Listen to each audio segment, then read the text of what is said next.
বেশ কিছুদিন যাবৎ লং ভিডিও দেওয়া হয় নাই, তাই ভাবলাম আজকে একটু দেই। তবে ঢাকায় গিয়ে এবার বেশি একটা ভিডিও করতে পারিনি, তাই জন্য অতটা দেওয়া হয়নি। কি আর করব, মনটা ছিল খারাপ। যাইতে একদিন, আসতে একদিন, মাঝখানে ছিলাম 4 দিন। কি করে দেই, মাথায় ছিল সারাক্ষণ চিন্তা। দূর, ভালো লাগে না ঢাকায় এসে। 1 সপ্তাহ মনের মতো বেড়াতেও পারলাম না। তাই কি আর করার, স্যুপ ওদিনকে বানাইছিলাম। স্যুপ তো মনে কিছু করবেন না, আজ মানে গলাটা বসে গেছে, আমার কণ্ঠটা অন্যরকম হয়ে গেছে। তো আমার ছোট ভাই নিয়ে আসছিল স্যুপ, মানে এটা বেশি ঝামেলা ছিল না, তাই তাড়াতাড়ি স্যুপটা তৈরি করে ফেলছিলাম। এরপরে ভাবলাম যে একটা কেক বানিয়ে খাওয়াই ওদের। তো ক্রিম নিয়ে আসছিলাম না, ঢাকা শহর তো অলিতে গলিতেই ক্রিমগুলো পাওয়া যায়, গ্রামে আসলে তো সহজে পাওয়া যায় না, শহরে যাওয়া লাগে, তারপরে ক্রিম কিনে নিয়ে আসা লাগে। তো আমার ছোট্ট ভাইটারে বললাম যে আমার জন্য ক্রিম নিয়ে আসো কিনে, তাইলে তোমারে কেক বানাই খাওয়াই। দেরি না কইরা ক্রিমটা নিয়ে আসছে আমার ছোট ভাই। এদিকে আমার কেকটা তৈরি করা হয়ে গেছিল, এরপরে আমি ক্রিমটা বিট করতেছিলাম। তবে কেকের উপর আজকে ক্রিমটা ভালোভাবে বসাইতে পারিনি, কারণ আমার কিছুই ছিল না, নাইফ টেপ কিছু ছিল না, ছুরি দিয়ে কোনো রকম একটু করছি।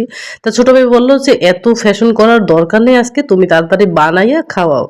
তারপরে আমি কি করলাম, কোনো রকম একটু কেকটা মানে ক্রিমটা কোনো রকম প্রলেপ দিছিলাম। পরে আমার ছোট ভাই বলল যে আপু কোনো রকম করে দাও, ক্রিম ট্রিম দিয়ে দাও, ক্রিম দিলেই তো মানে টেস্টটা অন্যরকম হবে, সাজানো তোমার প্রয়োজন নাই, কারণ কেক ডেকোরেশন করার জন্য কোনো কিছু ছিল না, এই জন্যই। এরপর আমরা কেকটা খেয়ে নিলাম। দিনটা কিন্তু ছিল 25শে ডিসেম্বর। তবে সাজানো যেমনই হোক না কেন, কেকটা খেতে কিন্তু দারুণ মজা লেগেছিল। আমার ছোট ভাই তো বলে যে ও দারুণ তো। তবে ওই দিনটা কিন্তু অনেক আনন্দের ছিল। সাথে ছিল বাবা মা, আর ছিল দাদু, ভাই বোন মিলে খুব মজা করে কেকটা খেয়েছিলাম। আসলে পরিবারের সকলে মিলে যদি একসাথে মিলেমিশে কিছু খায় তাহলে কিন্তু খুব ভালোই লাগে।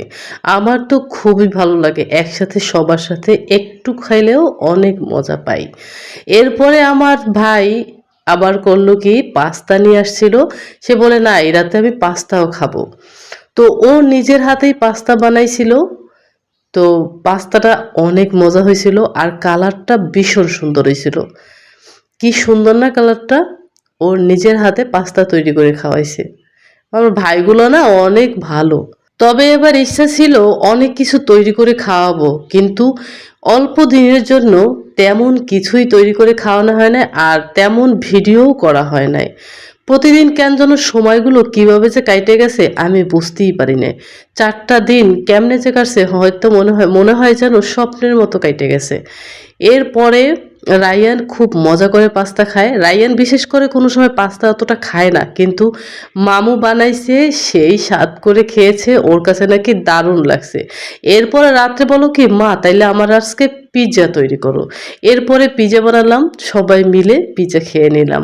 তো আমার ভিডিওটা কেমন লাগলো সবাই জানাবেন। খোদা হাফেজ।